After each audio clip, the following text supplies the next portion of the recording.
ভাবুন তো, মাত্র ৩৫ কিলোমিটার দূরত্ব। ঢাকা থেকে গাজীপুর যাওয়ার থেকেও কম।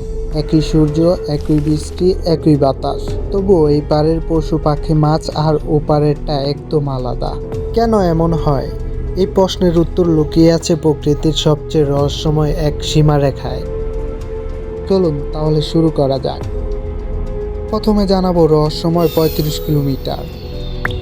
ইন্দোনেশিয়ার দুইটি দ্বীপ বালি এবং লোমক, দূরত্ব মাত্র ৩৫ কিলোমিটার। কিন্তু বিজ্ঞানীরা লক্ষ্য করেন এই দুইটি দ্বীপের প্রাণী জগতে যেন ভিন্ন মহাদেশের। ২ নম্বরে জানাবো এই সীমারেখার নাম কি। ১৮৫৮ সালে এক ব্রিটিশ বিজ্ঞানী আলফ্রেড রাসেল ওয়ালিস এই অদ্ভুত বিষয়টি গভীরভাবে লক্ষ্য করেন। তিনি বলেন, এটা শুধু দ্বীপের ব্যাপার নয়, এটা প্রকৃতির আঁকা এক অদৃশ্য দেওয়াল। এই দেওয়ালের নাম ওয়ালিস লাইন। ৩ নম্বরে জানাবো বালি বনাম লোমবকের পার্থক্য কোথায়। বালি দ্বীপের এশিয়ান বানর, হরিণ, বাঘের মতো স্তন্যপায়ী প্রাণী পরিচিত এশিয়ান পাখি।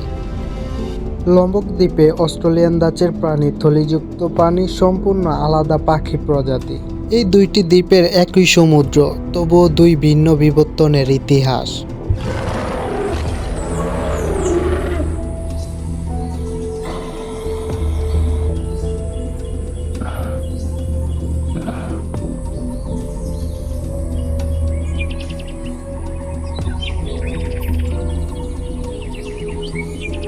চার নম্বরে জানাবো আসল কারণ। সমুদ্রের নিচে কি আছে? এই ৩৫ কিলোমিটার নিচে আছে এক ভয়ঙ্কর গভীর সমুদ্র খাত।